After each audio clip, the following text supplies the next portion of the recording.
Hi hello welcome back to our channel. Love നമുക്ക് important ആണ്, but അതുപോലെ തന്നെ ഇമ്പോർട്ടൻ്റ് ആയിട്ടുള്ള ഒരു കാര്യമാണ് സെൽഫ് റെസ്പെക്ട് എന്ന് പറയുന്നത്. ചില ആളുകൾക്കൊക്കെ അവരുടെ റിലേഷൻഷിപ്പ് മെയിൻറ്റെയിൻ ചെയ്ത് കൊണ്ടുപോകാൻ വേണ്ടിയിട്ട് അവർ തന്നെ നഷ്ടപ്പെടുത്തേണ്ടി വരാറുണ്ട്. ഒരു റിലേഷൻഷിപ്പ് നമ്മളെ ചെറുതാക്കി കാണിക്കുകയോ നമ്മളെ ഇഗ്നോർ ചെയ്യുകയോ അല്ലെങ്കിൽ നമ്മളെ ഇൻസെക്യൂർ ആക്കുകയോ ചെയ്യുന്നുണ്ടെങ്കിൽ there is something wrong. So ഇന്നത്തെ വീഡിയോയിലൂടെ നമ്മൾ ഡിസ്കസ് ചെയ്യാനായിട്ട് പോകുന്നത് സെൽഫ് റെസ്പെക്ട് ഇൻ റിലേഷൻഷിപ്പ്. അപ്പൊ ആദ്യം തന്നെ എന്താണ് ഈ സെൽഫ് റെസ്പെക്ട് എന്ന് പറഞ്ഞുകൊണ്ട് നമുക്ക് സ്റ്റാർട്ട് ചെയ്യാം. ശരിക്കും എന്താ ഈ സെൽഫ് റെസ്പെക്ട്? നമ്മൾ നമ്മുടെ ഇമോഷൻസിന് തന്നെ പ്രയോറിറ്റി കൊടുക്കുന്നത്, വാല്യൂ കൊടുക്കുന്നത്, ഇതിനൊക്കെയാണ് സെൽഫ് റെസ്പെക്ട് എന്ന് പറയുന്നത്. ഇപ്പൊ നമുക്കൊരു പാർട്ട്ണർ ഉണ്ട്, നമുക്ക് മേ ബി നമ്മുടെ പാർട്ട്ണറിന് തന്നെ ആയിരിക്കും കൂടുതൽ ഇഷ്ടം. പക്ഷെ ആ ഒരു ഇഷ്ടം നമ്മൾ നിലനിർത്താൻ വേണ്ടിയിട്ട് അല്ലെങ്കിൽ ആ ഒരു റിലേഷൻഷിപ്പിനെ ഹോൾഡ് ചെയ്യാൻ വേണ്ടിയിട്ട് നമ്മളെ തന്നെ നഷ്ടപ്പെടുത്തുന്ന ഒരു സിറ്റുവേഷൻ, അവിടെ സെൽഫ് റെസ്പെക്റ്റ് ആണ് നമുക്ക് നഷ്ടപ്പെട്ടു പോകുന്നത്. ശരിക്കും പറഞ്ഞു കഴിഞ്ഞാൽ നിങ്ങൾ റെസ്പെക്റ്റ് ചെയ്യാത്തിടത്തോളം കാലം ഇവൻ നിങ്ങളുടെ പാർട്ട്ണർ എന്നല്ല, നിങ്ങൾക്ക് ചുറ്റുമുള്ള ആരും നിങ്ങളെ റെസ്പെക്റ്റ് ചെയ്യില്ല. നിങ്ങൾ എപ്പോഴാണോ നിങ്ങൾക്ക് വാല്യൂ കൊടുത്തു തുടങ്ങുന്നത് ആ സമയം മുതലാണ് നിങ്ങൾക്ക് ചുറ്റുമുള്ള ആളുകൾ നിങ്ങളെ വാല്യൂ ചെയ്യാനായിട്ട് സ്റ്റാർട്ട് ചെയ്യുന്നത്. എപ്പോഴും ഒരു റിലേഷൻഷിപ്പ് ഈക്വൽ ആയിട്ടാണ് ഉണ്ടാവുക. അതിൽ ഒരു പാർട്ട്ണർ മുകളില്, മറ്റൊരു പാർട്ട്ണർ താഴെ, ഈ പാർട്ട്ണറിന്റെ റെസ്പെക്റ്റ് ഇങ്ങനെ ഭയങ്കര വലുതായിട്ടും മറ്റേ പാർട്ട്ണർ തീരെ റെസ്പെക്റ്റ് കൊടുക്കാതെയും ആ രീതിയിലൊന്നും അല്ല ഒരു റിലേഷൻഷിപ്പ് ഉണ്ടാവേണ്ടത്. ഇനി നിങ്ങളുടെ റിലേഷൻഷിപ്പിൽ അങ്ങനെ ഉണ്ടാവുന്നുണ്ടെങ്കിൽ അതിന്റെ കാരണം നിങ്ങൾ തന്നെയാണെന്ന് നിങ്ങൾ മനസ്സിലാക്കണം. കാരണം നമുക്ക് പ്രയോറിറ്റിയും അതേപോലെ തന്നെ സെൽഫ് റെസ്പെക്റ്റും കൊടുക്കാത്തത് കൊണ്ടാണ് വേറൊരാൾ നമ്മളെ ഡിസ്റെസ്പെക്ട്ഫുൾ ആയിട്ട് ട്രീറ്റ് ചെയ്യുന്നത്. ഇനി നിങ്ങൾക്ക് സെൽഫ് റെസ്പെക്ട് നഷ്ടപ്പെട്ടുകൊണ്ടിരിക്കുകയാണ് എന്നതിന്റെ കുറച്ച് സൈനുകളാണ് നമ്മൾ നോക്കാനായിട്ട് പോകുന്നത്. അതിൽ ഫസ്റ്റ് സൈൻ ആണ്, ഇപ്പൊ നിങ്ങൾക്ക് ഇടയിൽ ഒരു പ്രശ്നം ഉണ്ടായി, നിങ്ങളല്ല റീസൺ, അല്ലെങ്കിൽ നിങ്ങൾ അവരെ ഹേർട്ട് ചെയ്തിട്ടോ ഒന്നുമില്ല, എന്നാൽ പോലും നിങ്ങളുടെ ഭാഗത്തുള്ള മിസ്റ്റേക്ക് അല്ലെങ്കിൽ പോലും നിങ്ങൾ അവരുടെ അടുത്ത് സോറി പറയുക, അവരുടെ അടുത്ത് അപ്പോളജൈസ് ചെയ്യുക. സോറി, എൻ്റെ ഭാഗത്ത് വന്ന മിസ്റ്റേക്ക് ആണ്, ഇതിൽ പ്രശ്നം ഉണ്ടാക്കണ്ട, നമുക്കത് സോൾവ് ചെയ്യാം. ഈ രീതിയിൽ നിങ്ങളുടെ പാർട്ട്ണറിനോട് സംസാരിക്കാം. രണ്ടാമത്തെ ഒരു കാര്യം എന്ന് പറഞ്ഞു കഴിഞ്ഞാൽ, അവർ നിങ്ങളോട് ഡിസ്റെസ്പെക്റ്റ് ആയിട്ടാണ് പെരുമാറിക്കൊണ്ടിരിക്കുന്നത്, പക്ഷെ നിങ്ങൾ അതിനെ കണ്ടില്ല എന്ന് വെക്കുക. ഇനിയിപ്പോൾ ഞാൻ അതിനെ ചോദ്യം ചെയ്യാൻ പോയി കഴിഞ്ഞാൽ അവർ നമ്മളെ വിട്ടു പോവോ എന്നുള്ളൊരു പേടി, ആ ഒരു പേടി കാരണം കൊണ്ട് നമ്മളത് എന്തെങ്കിലും ആയിക്കോട്ടെ, മീൻസ് അവർ നമ്മളെ റെസ്പെക്ട് ചെയ്യുന്നില്ലെങ്കിലും കുഴപ്പമില്ല, പ്രശ്നമില്ല എന്നുള്ളൊരു രീതിയിൽ നമ്മൾ അതിനെ വിട്ട് കളയുക. അടുത്തൊരു കാര്യം, നിങ്ങൾ ലവിന് വേണ്ടി ബെഗ് ചെയ്യേണ്ടി വരിക. അതായത് നിങ്ങൾക്കൊരു ഇമോഷണൽ സപ്പോർട്ട് കിട്ടണമെങ്കിലോ അല്ലെങ്കിൽ നിങ്ങൾക്ക് എന്തെങ്കിലും കാര്യത്തിൽ ഒരു കെയർ കിട്ടണമെങ്കിലോ നിങ്ങൾ അവരെ ലവ് ചെയ്യണമെങ്കിലോ നിങ്ങൾ അവരോട് പോയി ചോദിക്കണം, എന്നെ ഒന്ന് ലവ് ചെയ്യുക, എന്നെ ഒന്ന് കെയർ ചെയ്യുക, ഞാൻ സങ്കടപ്പെട്ടിരിക്കുകയാണ്, എനിക്കൊരു ഇമോഷണൽ സപ്പോർട്ട് തരൂ എന്നിങ്ങനെ ചോദിക്കേണ്ടി വരുന്ന ഒരു സിറ്റുവേഷൻ. ഇനിയിപ്പോൾ അങ്ങനെ ആണെങ്കിൽ പോലും മേ ബി അവർ നിങ്ങൾക്ക് ആ ഒരു അറ്റൻഷനോ കെയറോ ഒന്നും തരുന്നുണ്ടാവില്ല. ഇനി രണ്ടാമത്തെ ഒരു കാര്യം എന്ന് പറഞ്ഞു കഴിഞ്ഞാൽ, ഇപ്പൊ അവർ നിങ്ങളെ ഹേർട്ട് ചെയ്തിട്ടുണ്ട്, നിങ്ങൾക്ക് നല്ല രീതിയിൽ അത് ഹേർട്ട് ആയിട്ടുണ്ടെങ്കിൽ പോലും നിങ്ങൾ അത് അവരോട് കമ്മ്യൂണിക്കേറ്റ് ചെയ്യില്ല. എനിക്കിത് ഹേർട്ട് ആയിട്ടുണ്ട്, അല്ലെങ്കിൽ അവരുടെ അടുത്ത് സൈലന്റ് ആയിരിക്കുക, അങ്ങനെ ഒന്നും ചെയ്യില്ല. അവർ നിങ്ങളോട് വന്ന് നോർമലായിട്ട് സംസാരിക്കുമ്പോൾ നിങ്ങളും ഒന്നും സംഭവിച്ചിട്ടില്ലാത്ത പോലെ അവരോട് നോർമലായിട്ട് ബിഹേവ് ചെയ്യുക. കാരണം നിങ്ങൾ എന്തുകൊണ്ടാണ് ഇത് പറയാത്തത്, മീൻസ് നിങ്ങൾക്ക് ഹേർട്ട് ആയിട്ടുണ്ട് എന്നുള്ളത് എന്തുകൊണ്ടാണ് നിങ്ങൾ പറയാത്തത്? നമ്മൾ അങ്ങനെ പറഞ്ഞു കഴിഞ്ഞു കഴിഞ്ഞാൽ ഇനി അവർ നമ്മളെ വിട്ടു പോവോ, അവർക്ക് നമ്മളോടൊരു ദേഷ്യാവോ, നമ്മളോടുള്ള സ്നേഹം കുറയോ, ഈ രീതിയിലുള്ള തോട്ട്സ് ഒക്കെ കാരണം നമ്മളത് കണ്ടില്ല എന്ന് നടിക്കുക. ഇനി അടുത്തൊരു പോയിന്റ് പറയാന്നുണ്ടെങ്കിൽ, ഇപ്പോൾ അവര് നിങ്ങളെ ഇഗ്നോർ ചെയ്യാണ് അല്ലെങ്കിൽ അവർ നിങ്ങളുടെ ഇങ്ങനെ അവോയ്ഡ് ചെയ്യാണ്, ഒരു ഡിസ്റ്റൻസ് ഇട്ട് നിൽക്കാന്നുണ്ടെങ്കിൽ നിങ്ങൾ വളരെയധികം ആങ്ഷ്യസ് ആവാം. നിങ്ങൾക്ക് പേടി തോന്നുക, അവരെന്നെ ഇട്ടിട്ട് പോവോ, അവർ പോയി ഞാൻ എന്ത് ചെയ്യും, അതിനുള്ളൊരു സൈൻ ആണോ ഈ കാണിക്കുന്നത്. അതുകൊണ്ട് നിങ്ങളിങ്ങനെ അവരുടെ അടുത്ത് ബെഗ് ചെയ്ത് പോയിക്കൊണ്ടേ ഇരിക്കുക. എന്തിനാ എന്നെ ഇഗ്നോർ ചെയ്യുന്നത്? ചിലപ്പോൾ അവർ ബിസി ആയിട്ടായിരിക്കും, പക്ഷെ നമ്മളിങ്ങനെ പുറകെ നടന്ന് അവരെ ഡിസ്റ്റർബ് ചെയ്തുകൊണ്ടേ ഇരിക്കുക. ഇതെല്ലാം എന്താണ്?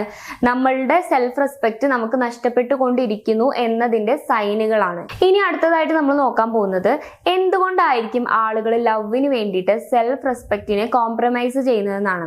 അതിൽ ആദ്യത്തെ ഒരു പോയിന്റ് പറയാന്നുണ്ടെങ്കിൽ, ഇമോഷണൽ ഡിപ്പെൻഡൻസി ആണ്. അവര് ഈ ഒരു പേഴ്സണായിട്ട്, ഈ ഒരു പാർട്ട്ണറായിട്ട് വളരെയധികം ഇമോഷണലി ഡിപ്പെൻഡഡ് ആയിരിക്കും. അപ്പൊ ഇവർക്ക് എന്താന്ന് വെച്ച് കഴിഞ്ഞാൽ, ഇപ്പൊ ഈ പാർട്ട്ണർ ഇല്ലെങ്കിൽ ഇവർക്ക് സർവൈവ് ചെയ്യാൻ പറ്റില്ല, അല്ലെങ്കിൽ ഇവർക്ക് ഒരു ഹാപ്പിനെസ്സും ഉണ്ടാവില്ല, അങ്ങനത്തെ ഒരു ഫീൽ ആയിരിക്കും ഇവർക്ക് ഉണ്ടായിരിക്കുക. പിന്നെ രണ്ടാമത്തെ ഒരു കാര്യം, ഇവർക്ക് ലോ സെൽഫ് എസ്റ്റീം ആണ് ഉണ്ടാവുക. സെൽഫ് എസ്റ്റീം എന്ന് പറഞ്ഞു കഴിഞ്ഞാൽ എന്താണ്? ആത്മാഭിമാനം എന്ന് നമ്മൾ മലയാളത്തിൽ പറയും. നമ്മൾ ഒരാൾ റിജക്റ്റ് ചെയ്യുന്നുണ്ട് അല്ലെങ്കിൽ നമ്മൾ ഒരാൾ അവോയ്ഡ് ചെയ്യുന്നുണ്ടെങ്കിൽ അതിന് നമുക്കൊരു ഷെയിം ആയിട്ട് തോന്നുക, അതൊരു നമുക്ക് പിന്നെയും അവരുടെ അടുത്തേക്ക് പോകാനുള്ള ഒരു ടെൻഡൻസി ഉണ്ടാവില്ല നമുക്ക് സെൽഫ് എസ്റ്റീം ഉണ്ട് എന്നുണ്ടെങ്കിൽ. അപ്പൊ ഇവർക്ക് സെൽഫ് എസ്റ്റീം കുറവായിരിക്കും. അതുകൊണ്ട് ഇവരെന്ത് ചെയ്ത് കഴിഞ്ഞാലും നമ്മളിങ്ങനെ പട്ടീനെ പോലെ പുറകെ പോവാന്നൊക്കെ പറയില്ലേ, ആ രീതിയിൽ നമ്മൾ ഇവരുടെ പുറകെ ഇങ്ങനെ പോയിക്കൊണ്ടിരിക്കും. ഇനി അടുത്തൊരു കാര്യം, നമ്മൾ ഒറ്റയ്ക്കായി പോകുന്നുള്ള ഒരു പേടി. നമ്മൾ നമ്മളുടെ ഇമോഷൻസും എല്ലാം ഇയാളുടെ അടുത്തായിരിക്കും ഷെയർ ചെയ്യുന്നത്, ഈ ഒരു പാർട്ട്ണറിന്റെ അടുത്തായിരിക്കും. അപ്പോൾ ഇവർ നമ്മളെങ്ങാനും ഇട്ടിട്ട് പോയി കഴിഞ്ഞാൽ നമ്മൾ ഒറ്റയ്ക്കായി പോകും, നമുക്ക് ഷെയർ ചെയ്യാനും നമ്മളെ സ്നേഹിക്കാനൊന്നും ആരും ഉണ്ടാവില്ലേ എന്നുള്ളൊരു പേടി. ഇനി അടുത്തൊരു കാര്യം പറയാന്നുണ്ടെങ്കിൽ നമുക്കൊരു പേടി ഉണ്ടാവും, ഇവർ നമ്മൾ ഇട്ടിട്ട് പോയി കഴിഞ്ഞാൽ ഇവരെ നമുക്ക് റീപ്ലേസ് ചെയ്യാൻ പറ്റില്ല. അതായത് നമ്മൾ ഇവരുടെ അടുത്ത് ഓവറായിട്ട് അറ്റാച്ച്ഡ് ആയിരിക്കും. ചിലപ്പോൾ ഒരുപാട് വർഷങ്ങളൊക്കെ നീണ്ടു നിൽക്കുന്ന റിലേഷൻഷിപ്പോ അല്ലെങ്കിൽ നമ്മുടെ മാരീഡ് ലൈഫൊക്കെ ആയിരിക്കും. അപ്പോൾ നമുക്ക് അത്രയും അറ്റാച്ച്മെന്റ് ഉള്ളത് കൊണ്ട് ഇവരെ നമുക്ക് റീപ്ലേസ് ചെയ്യാൻ പറ്റില്ല എന്നൊരു തോട്ട് നമ്മുടെ മൈൻഡിൽ ഉണ്ടാവും. പിന്നെ ഒരു കാര്യം എന്ന് പറഞ്ഞു കഴിഞ്ഞാൽ, ഇനിയിപ്പോൾ ഇവർ പോയി കഴിഞ്ഞാൽ ഇവരുടെ അത്ര അടിപൊളിയായിട്ട് നമ്മളുടെ അടുത്ത് നിൽക്കുന്ന അല്ലെങ്കിൽ ഇവരുടെ അത്ര അടിപൊളിയായിട്ടുള്ള ഒരാളെ നമുക്ക് കിട്ടില്ലേ, അല്ലെങ്കിൽ നമുക്ക് ഇനി ഒരു പാർട്ട്ണറിനെ ലൈഫിൽ കിട്ടില്ലേ, അങ്ങനത്തെ പേടിയൊക്കെ നമ്മുടെ മൈൻഡിൽ ഉണ്ടായിരിക്കും. അപ്പോൾ ഇത്തരം കാരണങ്ങൾ കൊണ്ടാണ് നമ്മൾ ഒരു റിലേഷൻഷിപ്പിൽ ഈ ഒരു സെൽഫ് റെസ്പെക്റ്റിനെ നമ്മൾ മാറ്റി വെക്കുന്നത്, ഈ കാരണങ്ങൾ കൊണ്ടൊക്കെയാണ്. ഇനി അടുത്തതായിട്ട് നമ്മൾ നോക്കാൻ പോകുന്നത് എങ്ങനെയാണ് സെൽഫ് റെസ്പെക്റ്റിനെ നമുക്ക് ബിൽഡ് ചെയ്തെടുക്കാനായിട്ട് പറ്റുകയെന്നാണ്. ഇപ്പൊ നിങ്ങൾക്ക് ഓൾറെഡി സെൽഫ് റെസ്പെക്റ്റ് ഇല്ലാത്ത ഒരാളാണ്, നിങ്ങളൊരു റിലേഷൻഷിപ്പിൽ നിങ്ങളുടെ സെൽഫ് റെസ്പെക്റ്റ് ഒക്കെ നഷ്ടപ്പെടുത്തി നിൽക്കുന്ന ഒരാളാണെങ്കിൽ പോലും ഞാൻ ഈ പറയാൻ പോകുന്ന കാര്യങ്ങളൊക്കെ നിങ്ങൾ നിങ്ങളുടെ ലൈഫിൽ കൊണ്ടുവരികയാണെന്നുണ്ടെങ്കിൽ നിങ്ങൾക്ക് ഉറപ്പായിട്ടും ഈ ഒരു സെൽഫ് റെസ്പെക്റ്റ് നിങ്ങളുടെ ലൈഫിൽ ബിൽഡ് ചെയ്തെടുക്കാനായിട്ട് പറ്റും. അപ്പൊ അതിൽ ആദ്യത്തെ ഒരു പോയിന്റ് ആണ് കൃത്യമായിട്ടുള്ള ബൗണ്ടറീസ് കീപ്പ് ചെയ്യുക. നിങ്ങൾ നിങ്ങളുടെ ഒരു ബൗണ്ടറിക്ക് അപ്പുറത്തേക്ക് പോയിട്ട് ബെഗ് ചെയ്യാനോ അല്ലെങ്കിൽ ആളുകളുടെ അറ്റൻഷൻ പിടിച്ചു വാങ്ങാനോ നിങ്ങൾ ശ്രമിക്കാതിരിക്കുക. രണ്ടാമത്തെ ഒരു കാര്യം, ഒരിക്കലും നിങ്ങൾ ലവിന് വേണ്ടിയിട്ട് ബെഗ് ചെയ്യരുത്. ലവ് എന്ന് പറയുന്നത് നമുക്ക് അവരറിഞ്ഞു തരേണ്ട ഒരു കാര്യമാണ്, അല്ലാതെ നമ്മൾ പോയിട്ട് പിടിച്ചു വാങ്ങേണ്ടതോ അല്ലെങ്കിൽ നമ്മൾ ചോദിച്ചു വാങ്ങേണ്ട ഒരു കാര്യമല്ല. അപ്പോൾ എന്നെ ഒന്ന് കെയർ ചെയ്യൂ, എനിക്കൊന്ന് അറ്റൻഷൻ തരൂ, ഈ രീതിയിലുള്ള സംസാരങ്ങൾ നിങ്ങൾ അവരുടെ അടുത്ത് പോയി സംസാരിക്കരുത്. കാരണം അങ്ങനെ സംസാരിച്ചു കഴിഞ്ഞാൽ നിങ്ങൾ വിചാരിക്കും അപ്പോൾ അവർ നമുക്ക് ലവ് ഇങ്ങോട്ട് എടുത്ത് തരുന്നു.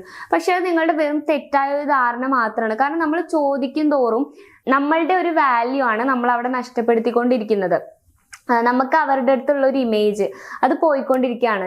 ഇവരെന്താ നമ്മളോട് വന്നിങ്ങനെ ചോദിക്കുന്നത്, ആ ഒരു സാധനമാണ് ഇവരുടെ മൈൻഡിൽ ഉണ്ടാവുക. ശരിക്കും നമ്മളൊരു ബെഗറായി മാറിക്കൊണ്ടിരിക്കുകയാണ്. ഇനി അടുത്തത്, എക്സ്പ്രസ് യുവർ ഫീലിങ്സ് കോൺഫിഡൻ്റ്ലി.